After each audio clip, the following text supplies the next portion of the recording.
While nuclear weapons states can exert unlimited violence over even millions of individuals, strong cryptography means that a state, even by exercising unlimited violence, cannot violate the intent of individuals to keep secrets from them. Cryptography is the ultimate form of non-violent direct action.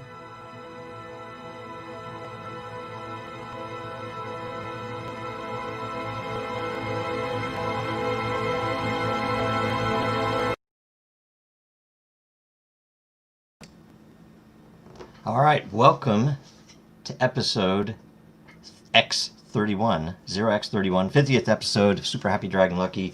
You guys need to tell us if we need to start naming these with the non-hex number instead of the one way or another. I'm getting some confusion from some people still. Okay, so today we have Brock Pearson running for president on open source money, so on. Really good interview coming up. Hopefully be fun. And let's see here. First up, DIN update. So we just had an update released which allows you to finally edit posts and replies. We had this in a very, very early, but probably alpha, and we had enough testing that we were confident this going out. So get on there and play with it. An edit is free for 15 minutes. After that, it costs half of the initial energy cost times the hours since the post or reply was created times the number of times that you have edited it. So there is some scarcity involved. We did that on purpose. Currently, there is no version history. It is definitely on chain. It is definitely going to be tracked. The version history will definitely be viewable, so that people can see, if the replies, are out of context or something else because somebody's playing around. But the point is that you can edit stuff and, misspellings, whatever else, pretty normally, but anything else is going to cost you a reasonable amount. And just like always, every single post reply and including every single version of a post or reply in history will have an eternal proof report viewable later. Right now it's on chain, and we can pretty quickly even give you a raw report, but one way or another, everything is proven to a combination of Bitcoin, Ethereum, Ethereum Classic, and well, right now Binance is turned off, but it'll be a good thing. So so that's there. Go play with it. Give us feedback. Tell us if anything breaks or if you don't understand something, and or if the economy, if it's a little too costly or anything else. Now's the time we can tune it. We're still beta, really. So next up, episode 2, open source money treasure hunt winner. So was announced. Here it is. Go to dragonchain.com/contest/open source money with dashes, and you can actually view the proof. You can run this Python code and verify that we selected appropriately and as planned on chain. And if you can, well, if you win, I should say, you should be getting an email from us to provide verification and anything else required to get your prize. And anyone who did enter, of course, does have another entry in the grand prize of 500,000 dragons. So that's coming up at the end of the open source money series. And now we will talk about episode 3, the clue 3. So in case you missed it, clue 3 was revealed by Titan on his podcast this week.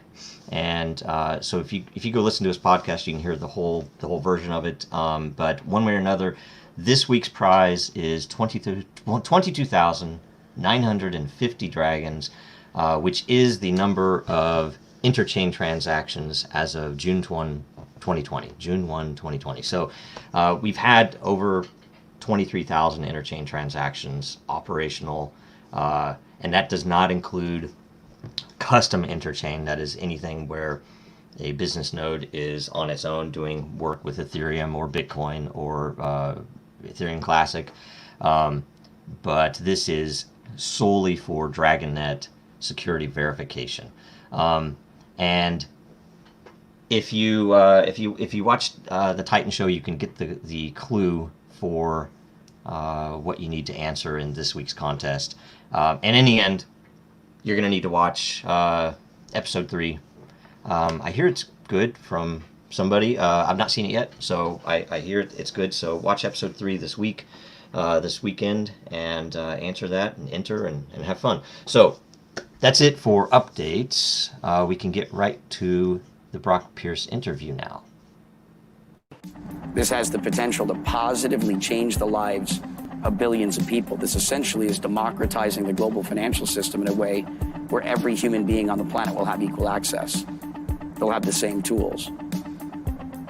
Isn't that a good thing? This is the modern day industrial revolution, or the modern day version of the internet, the new internet, but it's about 10 times bigger than the internet. Part of the reason I think that we're seeing so much uncertainty in the US is because of lobbyists. You know, you've got big, powerful incumbents that are spending lots of money to influence regulators to kill the industry.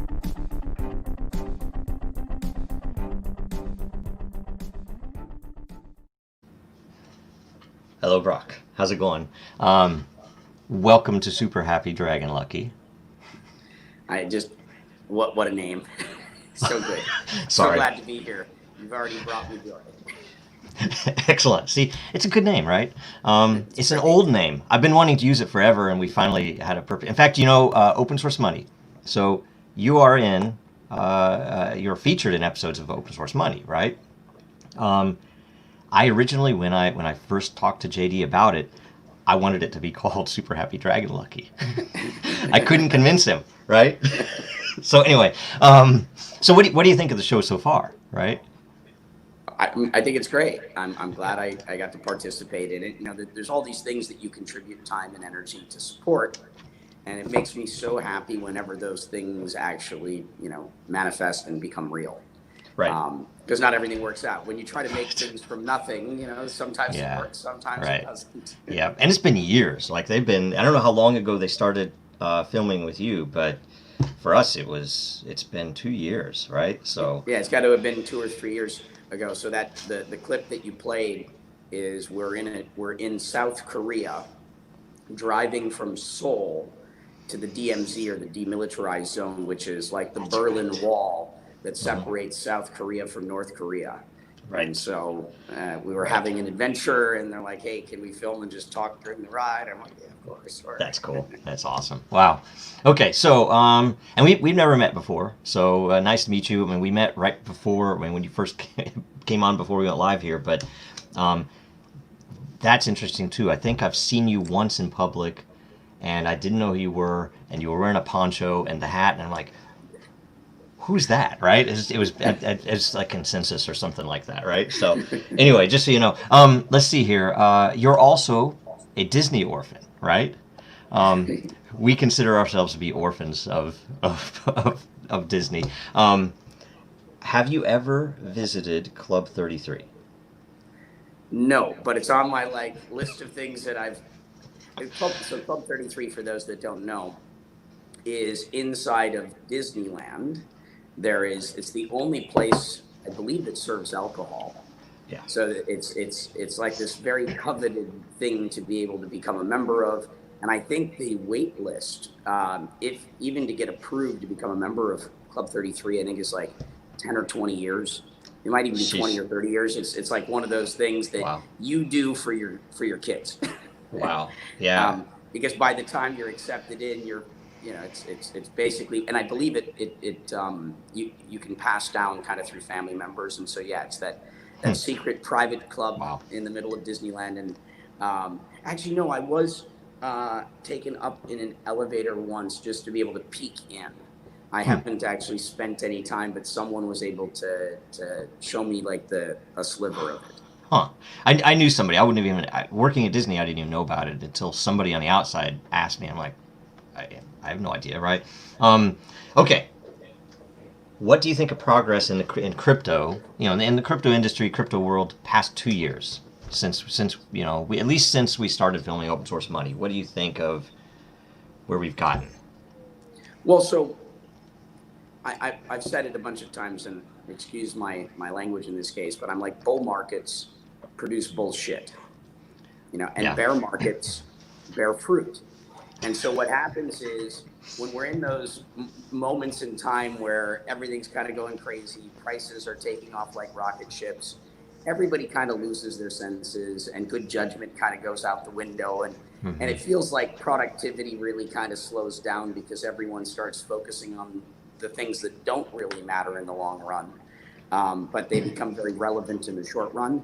And so whenever we come back into these, call it crypto winters or these lulls, great things are produced. That's when the builders build, right? That's when, those that are not really committed to the cause, all take off, and, the real believers, get it done. Same thing. Startups with, after bubbles pop, the same thing happens. You kind of great things happen. Field. So yep. I think the industry as a whole has made tremendous progress.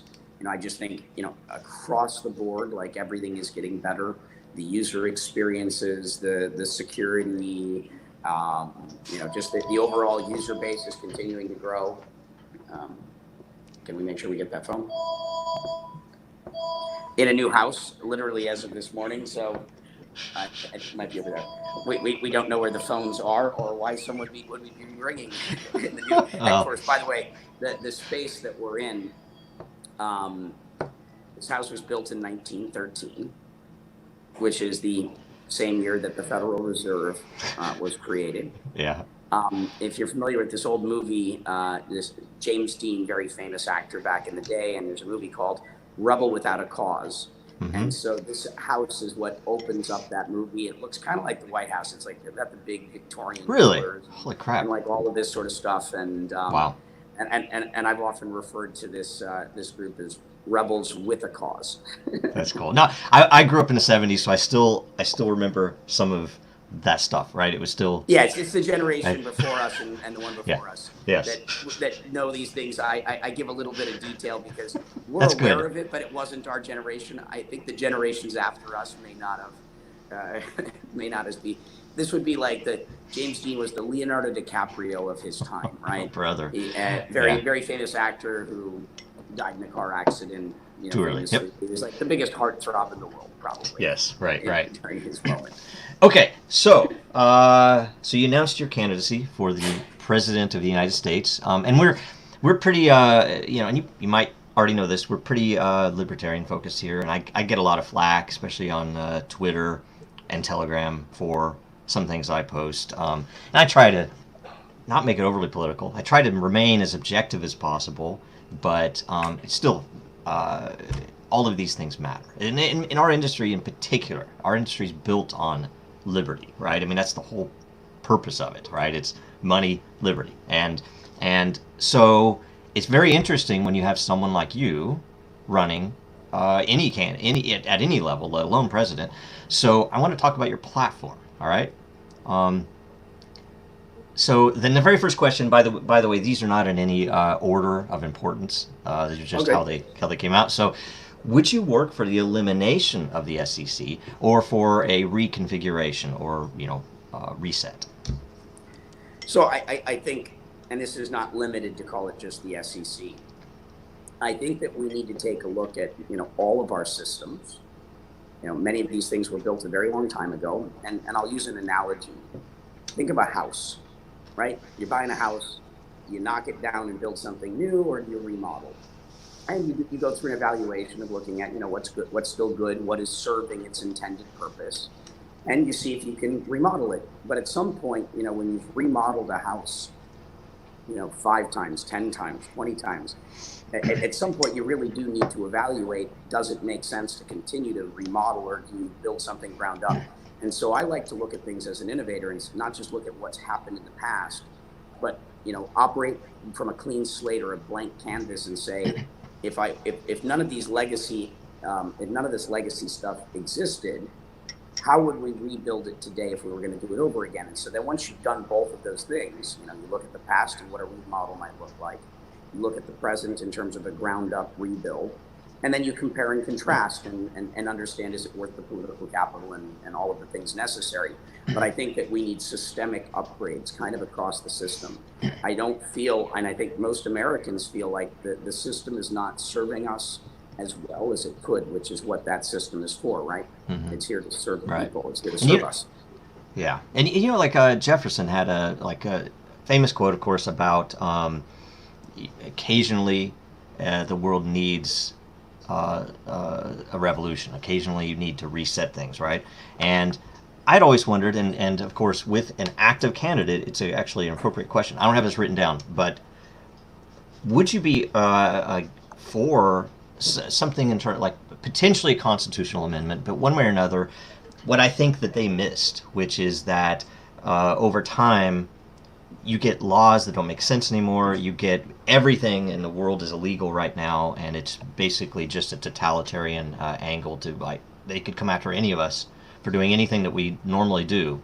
And yet, if you had a mechanism that any law that is not actively reinstated will go away, right? So that it basically would thin out everything, and because then it's more of a natural economic function where if there is a drive to, yes, do we want to keep walking backwards on the street in whatever city illegal? It's like, not really. I don't have any reason to push that again. I don't know who did it 100 years ago. It would just go away, because typically it is very hard to get rid of something that's already planted its roots in that bureaucracy, right? Extremely hard to get rid of something that's already there. It's very easy if it goes away, and yet if it's really needed, it's very easy to say, no, we definitely need to keep that. Anyway, so thumbs up. Okay. I think the answer to build on that is, yes, we have a lot of laws that are no longer serving us, perhaps not even serving their intended purposes. And we probably need some sort of like mechanism, some sort of way of taking a look at the laws that we've passed and making sure that they're doing what they were intended to do, because there's also the law of unintended consequences. Things don't always work out as intended. But yes, clearly over time, putting expiration dates on things, actually evaluating the efficacy of that law along the way to make sure it's doing what it was intended to do. These seem like common sense sort of things, and so I mean, my view is yes, we should find ways to make the system simpler. I mean, also just take a look at things like our tax code. Oh yeah, there's not a single lawyer or accountant in the world that knows it all. Right. When a system gets so complex that even the leading mind in the world doesn't know it all, the system may be in need of simplification. Simple systems that we can understand. When things get so complicated that no one can understand it, that this is when things can start to do things that are not intended. Right. And objective too. Yeah, because it's like you know. Sorry, interrupt. I feel bad. I'm a horrible interviewer. I should have said that up front. One way or another, like say in ancient Rome, the laws were not as written down as they are now. You had to know something. And I feel like we're veering towards that a common person, even in America, doesn't obviously have the same positioning as someone who is in the political class, as an example, or a celebrity. That you tend to know more people, and it's fine to know more people and have a better network, but the laws shouldn't be different, or they shouldn't be applied differently, right? And that's whether it's race, culture, whether it's class, and that's exactly what you're talking about there. I mean, it's like if we had an objective way. I had a dream way back where all of what we're doing now could be applied to legal. I mean, if you had smart contracts that actually facilitated law, there might be judges, there might be some tiny area of movement in between where, we can. Oh, obviously there's a broken contract, right? This is an edge case that we didn't consider when we wrote that smart contract. But otherwise, the smart contract would just run, and he's like, well, I broke the law, so I pay the fine, or whatever it is. Right now, it's not like that, right? It's very subjective right now. It's not good. So anyway, as a comment. I mean but I think the point that you're making is that technology has an important role to play in our collective future. Right. If what would our founding fathers have done? Like, this is just a good question to ask yourself. Had they had the same tools that we have today? No joke. But Jefferson would be writing smart contracts. I have a feeling he'd be writing them on yeah. Dragonchain because he would need the flexibility. But either way, I was like, I'd be happy as long as he was in the mix. I think a lot of the same people are at well, I won't go into that. In one of the clips, you actually mentioned lobbyists, and like that perked my ears. And I'm like, holy crap, he gets it. We've been told stories about some of the stuff that goes on, in particular with what has gone on in the past 2 years, that a lot of it is lobby driven. And, we had some thoughts that was what was going on anyway. But with the current tech, a lot of what happens in government could be operated in a very decentralized way, even if it's a hybrid, even if it's not perfect. I wouldn't ever want to be, you couldn't be dogmatic about this. I mean, this is, this is a Henry Clay thing. You're going to have to make ridiculous concessions to get some of this stuff. But if you had some level of decentralization where representatives would be in their own damn districts instead of in that one little bitty place on the East Coast that is so far removed from Middle America, would you seek to actively decentralize the various functions of the government itself? Well, I mean, remember, the president is not a person, it's an office. Right. That we typically see a person and associated with that person. But I believe in general distributing authority, right? Rather than concentrating it and centralizing it, all in Washington, D.C., where a small group of people are making decisions on all of our behalf. In general, I believe more power to the states, more power to the cities, because you walk your roads. You walk your sidewalks, you drive your roads. You understand your issues better than, people that may have never been to your city. And so, in general, I believe in distributing, authority and allowing, those groups to manage themselves in the way that suits them best. Right on. So just as a philosophical view, I believe that serves the greater good more effectively. Right. Perfect. Okay. Would you favor a move to replace fiat currency with either a return to a gold standard or, ideally, to a standard of backing it with Bitcoin or some mix of precious metals and crypto? Yeah, I mean, this is a really important conversation, and one that I'm uniquely qualified to speak to in the context of our economy, our monetary system. I mean, the U.S. dollar is the foundation. It underpins our entire economy. And 76 years ago at Bretton Woods, it was decided that the U.S. dollar would be the world reserve currency. And most of us don't understand how much we've benefited from it, but it is, in a large part responsible for our, quality of life, which is very good, and I'm grateful for it. And so I'm very concerned about the U.S. dollar. It's definitely under threat. Technology is becoming a tool that is, being used or at least looked at by central banks around the world, trying to understand how to improve and enhance their currency to make it more competitive, give it more utility. And I feel like we are not paying enough attention to that. And money at the end of the day is, it's a faith and trust and confidence thing. And with everything going on in the world right now, I think trust in those systems is eroding. And as a government, we need to make sure that we do everything we possibly can to ensure trust and confidence in our currency. I think bringing real assets into the equation, I think, is a really interesting way to do that. I think that returning to some type of gold standard, which might be a basket of assets that back it, I think is something that governments, and clearly the U.S. government, should be looking at and considering. And it doesn't necessarily mean that goes into the U.S. dollar. You could create a new instrument. you have to look at our treasury bills and all of the things. And really the big issue surrounding all of this is debt. Our ability to issue treasuries and receive money. And I think that, the ability to do that is going to become harder and harder in this environment, which means our only alternative is to print and print more. And how are we going to service this debt? And we have a real debt issue, and it's not just at a government level. This country has a debt problem. Our biggest corporations, there's a very real moral hazard there in the sense that they don't have balance sheets. They're hooked on corporate bonds. Many of these businesses have, 3 to 12 months of capital. They are not prepared for, any challenge along the way, which is always inevitable. It's not a matter of if, it's a matter of when. And so I don't think as fiduciaries, our boards and management companies are doing what they should do to ensure that those businesses will be able to function through difficult times.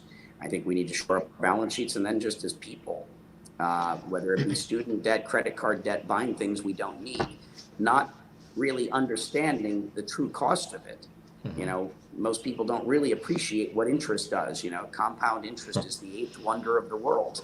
And if you're on the receiving end of it, if you're being enslaved or burdened by it, it's a very real issue.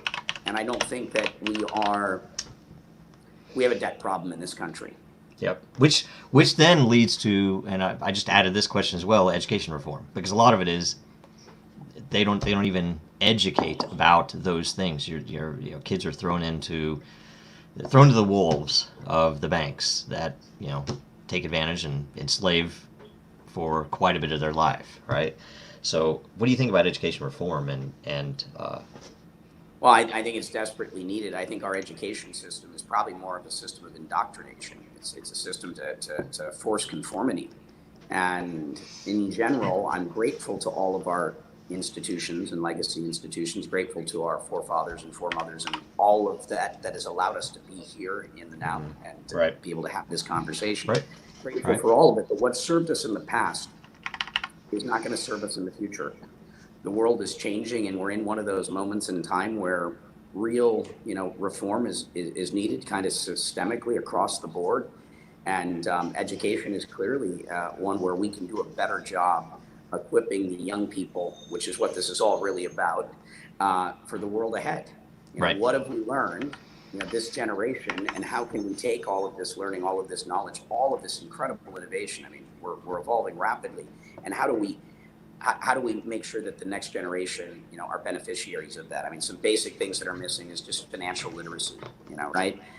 Rich dad, poor dad stuff. Yeah. But no, I do think crypto has helped with that. I think at least a segment of the population, young population, has because the incentive's there, right? It's just like it's a real incentive. There's liberty there. It's actually real, or it was. I don't know if it is anymore, right? But one way or another, you can actually do some things. So anyway. Yeah, no, I mean, you don't learn. I learn every day of my life. We don't just learn in school, but there's some basic things, and so yes, we're thanks to, all of those people that are out there building things that are engaging people, inspiring people, there's an opportunity to learn, and many people are learning about, call it the financial system. What is money? Most people know they need it and they use it all the time, but a lot of people don't actually know what it is, where it comes from. Oh yeah, it's very abstract. It's a very abstract thing, and so, please. No, it's all right. I will interrupt, and I apologize in advance. I keep doing that. Sorry. All good. So, would you work to end the war on drugs and or legalize cannabis, other, right? What are your thoughts? So I think the debate on cannabis is over, right? I think at this point, as a medicine, as a spiritual tool, or even just recreationally, right? It's safer than alcohol. I think at this point that debate is over. Yes, the federal government should just get that done and over with. And look at places like Colorado. Because of the tax revenues that cannabis is generating, they have the best education system in the country. And so I think that debate is over, absolutely. And then in terms of the war on drugs itself, I think we need to always be back. It's like the earlier comment, looking at, do these laws make sense or not? And so what have we gotten from the war on drugs? We have cartels, and a lot of human life very negatively impacted, because when you make something illegal, you push it into the shadow, and in the shadow, all sorts of dark things can happen. And so we got cartels out of it. We have a lot of people in prison that are there for nonviolent crimes. And is it really, helping them? Is Right. is that the best way to treat people that have a problem with drugs? And there are other governments like Portugal with over 20 years of data to support it that shows that by ending their war on drugs, they created a much safer and less drug use in society. I mean, the Right. data is there, pretty empirical at this point. Um, and when people have problems, what is the right answer? Is it jail or is it treatment? Right. Right. um, and some of the things that we call drugs are medicines, right? Some of the things, we have better information today. So you take a look at organizations like MAPS, which I'm a supporter of, the Multidisciplinary Association of Psychoactive Studies. They're a nonprofit that has been studying MDMA Hmm. therapy, specifically in treating PTSD. Hmm. And they're seeing, I think it's like an 82% success rate in a single treatment of treating PTSD. And so when you look at our veterans and Hmm. basically with coronavirus and everything else, our country has a mental health problem, right? Hmm. Trauma is a very real issue. We know when our physical body is affected, but it's much more difficult to diagnose. Call it the mental sort of body or the spiritual body. And we probably all need a lot of healing, and there's some wonderful work being done. The FDA, I believe, is about to approve MDMA to be used as a treatment, and that was Hmm. something that they called a drug, and now it's being proven to be a very effective medicine to treat trauma. Wow. Okay. Similar results they're finding from psilocybin, or what people would know as this, like, psychedelic mushrooms. Hmm. They're also seeing incredible, very high efficacy in treating PTSD and other ailments. And so the question is, are these drugs or medicines? And I think this is a conversation that we should have. I think the war on drugs, in the way that we're approaching it, is not serving us best. I Right. think that there's definitely Right. room for major reform, and at a minimum, at least, in the case of cannabis, because I think that debate's over. Right. And it's all about liberty. So, okay. And the segues there. So, I mean, because you mentioned mental health, and there have, although it's been, I think, thankfully, less often as it had been in prior years, but what are your thoughts on gun control? So I'm from Minnesota. I grew up in Minnesota, and so I grew up hunting, right? So my dad was a hunter and a fisherman. So I grew up in that environment, and so having lived in places where people do these sorts of things, they hunt for their own food, hunter-gatherer stuff. I understand that perspective, um, and so I dream of a world, right? I dream of a future where we won't need them. Uh, Unfortunately, right now, we live in a world where not everybody has good intentions, and they are a necessary thing to protect our nation and to protect our lives.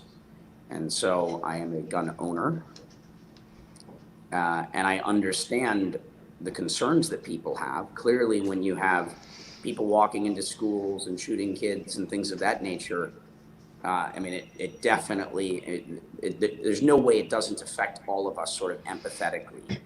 And the question is, what is the right answer to make everyone happy? Some people would like there to be no guns immediately. Obviously, some people believe in the right to have a gun and Second Amendment and all of these things. And how do we find compromise so that we can move forward and be able to protect ourselves? Okay. And so I dream of a world where they won't be necessary. Okay. All right. Okay. at, And le- at, le- at least in terms of as a tool for protecting ourselves. right. Okay. Okay. Good. Let's see here. What would you do as president about the China question? China? Yeah. Well, we live in a global world. We share one planet, and I hope we learn to all get along and create win-win scenarios where we can all work together in a way that benefits everyone. Um, We're not there just yet, and it's a very scary moment right now for America. And the question is the the Chinese economy going to overtake us? Are they going to take our place in the world as the sort of world leader? The South China Sea issues, and what does that mean to other allies like Taiwan and South Korea? Our trade sort of negotiations. How do we deal with what do we think of the Chinese Communist Party and how they treat their people, and how do we ensure peace and prosperity for all, right? I've spent a lot of my life living in China, probably about 10 years between Hong Kong, Shanghai, and Beijing principally. And so I've done a lot of work in China back in my 20s, built up a supply chain of about 400,000 people that would play games professionally to mine digital currency, principally out of China. I started a television channel in China in 2004. I think we were the first foreign company to create a TV channel in China, which to figure out the legal system in China to be able to do that. So, I mean, these are things that I've done. One of my CEOs, Yan Jing, was a colonel in the army that laid all the fiber optic cable that built the internet for China. And so we were instrumental in launching Alipay. We drove them all their initial customers and worked closely with them. They gave me an exclusive on all digital assets, which they violated. And I probably had like a $10 billion claim. But wow. So I've spent a lot of time in China. I understand Chinese culture. I love the Chinese people. I love Chinese culture. The question is, how do we deal with the Chinese government in a way that allows us all to have a path forward? Clearly, any major conflict with China would be very bad for all of us. And yeah, this is one of those very delicate issues, probably the most of any of them when it comes to how we deal with foreign government. And how do we allow them to be their best China, and right. And inspire and encourage that, while at the same time being massive trade partners. Right, right. But I've done a lot of business in China, and so I understand the culture as well as most people that are not from there. Okay, and that's good. And what would a collapse over there cause? I mean, what are your thoughts in knowing the culture? How would they react? Well, how do I say this? What do you think of their involvement in COVID, right? And all of that, and there's so much that's not known yet about how it developed, right? What are your thoughts there? Well, I think that we've entered the age of truth. This is the year 2020, right? We're supposed to, we're going to start to see more, yeah, and things that have been hidden will be revealed. Yeah. And so I don't know, first of all, where COVID came from. Clearly, the Wuhan lab, there's a lot of data that's very alarming, concerning, and it looks very well like this could have been man-made. It doesn't look like it was intentionally released because of how poorly everyone has responded to it. I don't know anything here. I'm just giving you my observations as someone that sees, and I'm going, well, I mean, maybe to some extent, China has been the biggest beneficiary of this, but not really either. And so it looks like just a giant debacle that is obviously causing harm to all of us in ways we don't even begin to understand yet. I mean, clearly we understand the virus, right? And the loss of human life and how to protect ourselves through this period. What we don't know is the long-term implications of what this virus does, right? We know that, most people recover unless they've got pre-existing conditions or they're elderly or something of that nature. The question is, what does it do to you later? And some of the early data coming in right now is alarming that you don't just recover from this. It looks like the antibodies are not sticking around, which means you can be reinfected probably like the flu every year, which means there probably won't be a vaccine. I mean, other than for a year, there'd be a new vaccine kind of every year, very similar to the flu. And so there's that and the economic hardship. I'm going to use this data, not having verified it, but I was having a conversation with one of my smartest friends yesterday, and he was explaining that OSAF and the World Food Program, I believe, has. I haven't seen this myself, so I might be making an erroneous statement, but this comes from good sources. Just haven't had a chance to fact check it. But the current estimates are that 130 million people are going to die from starvation in the developing world because of the impact this is having on the supply chain. If that number is true, because there's COVID and how do we protect ourselves from the virus? But then there's also humanity, poverty, sort of issues. And then we have to look at just our ability to be employed and our well-being and being able to take care of ourselves. The economic impact of this, that it's having on jobs and small businesses and supply chains in the developing world. And how do you balance this? What do you do? I mean, we clearly can't keep the economy and everything shut down. And that's the scary side of it. And that's like the centrally imposed, whether you're in the EU or in the US or Washington State, all of the orders handed down from central authority to say you have to do this, you have to do that. You can't open your store, you can't conduct business as you would normally. It's odd. So I mean, a lot of that I agree is the bad side of it. Where how many small businesses, even in the U.S., let alone you think third world or outside U.S., have gone under because of this stuff, right? That's the scary part, because all those people have bills to pay, they have to feed their kids, all the rest of that. It's bad. Yeah, the struggle is real, and I mean this is where I think that very similar to 2008 and 2009 when we bailed out like all the big banks and things.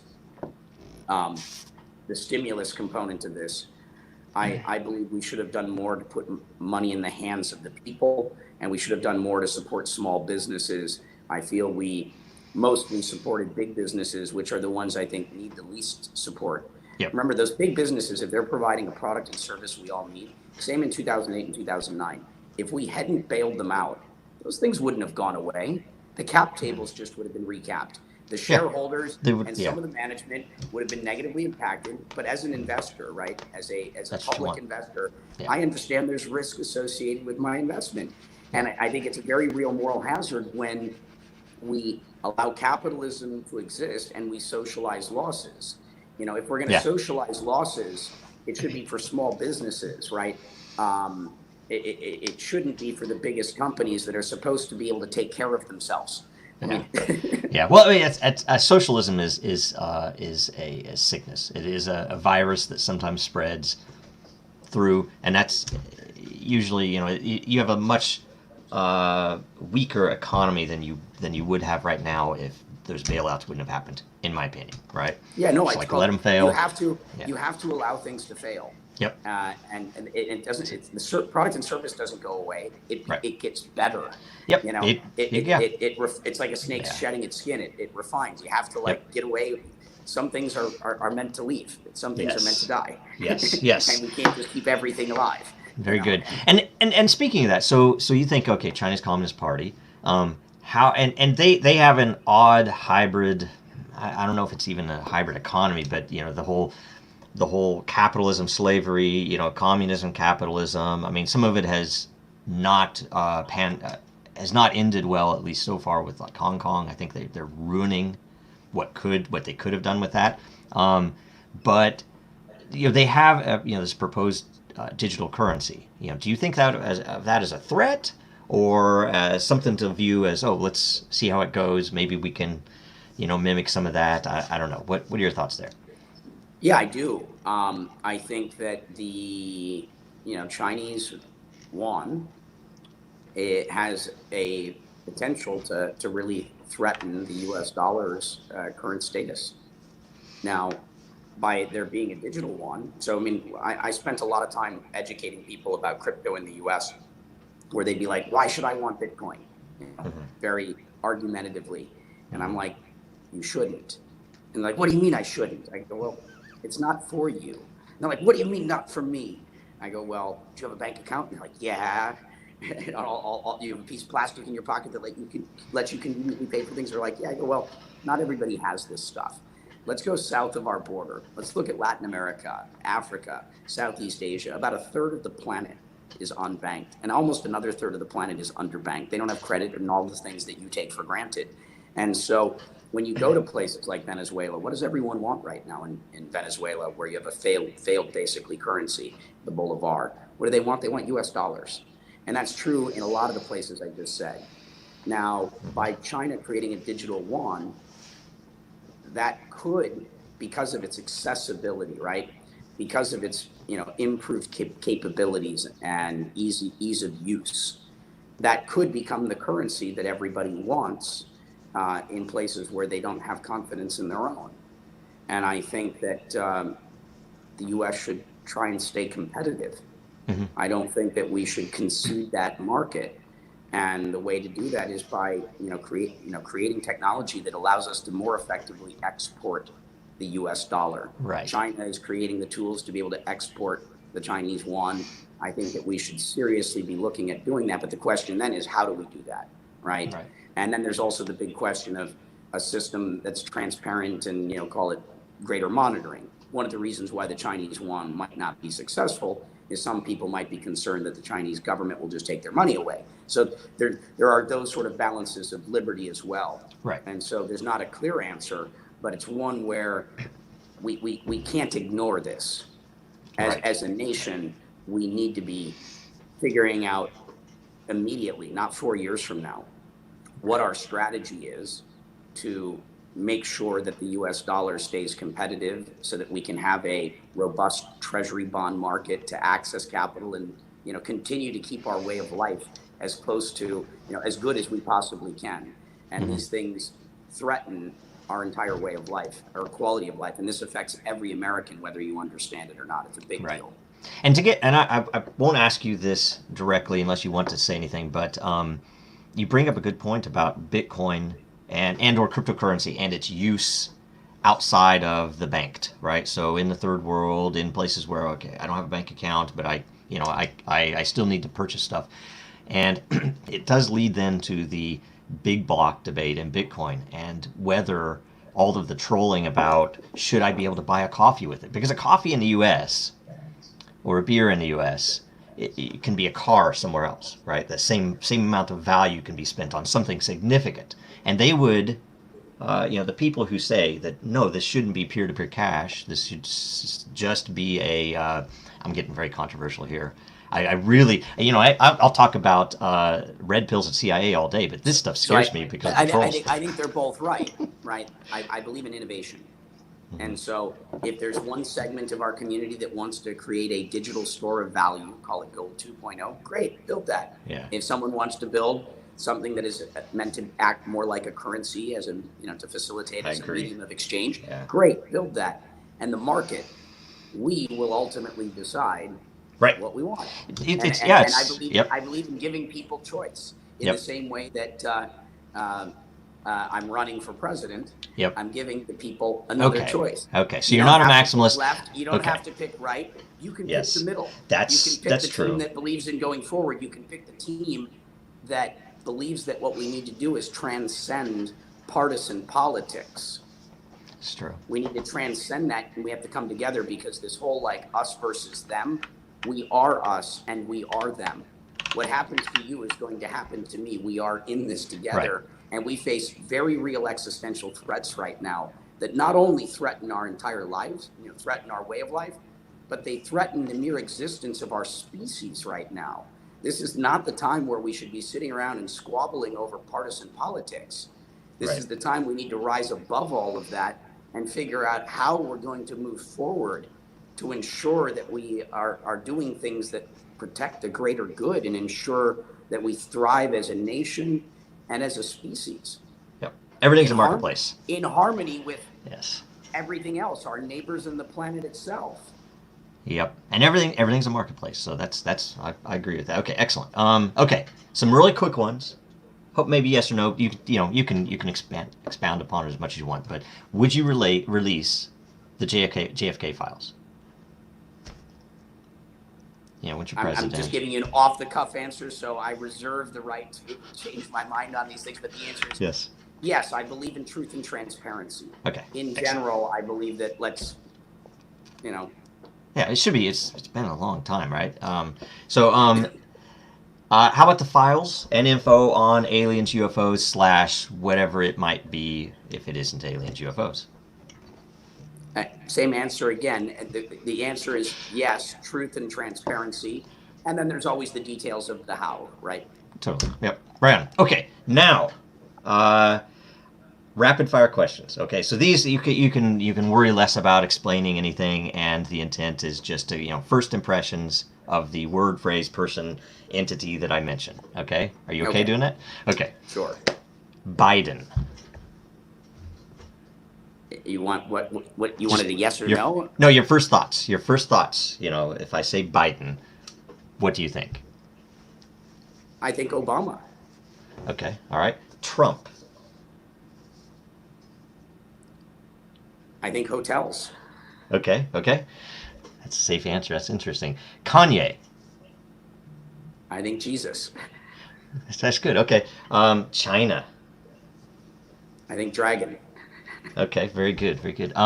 Deep state. I think behind closed doors. Okay. Puerto Rico. I think enchanted. Okay. Very good. Justin Sun.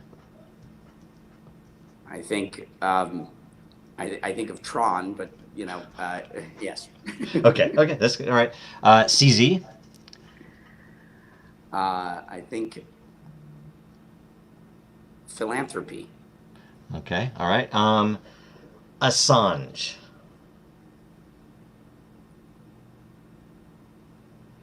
Agent of truth. See, that's the right word. Okay. Sorry, I shouldn't be commenting, but either way, let's see here. Ross Ulbricht.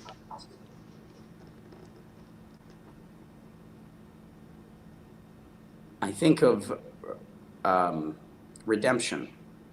Okay. All right. Hollywood.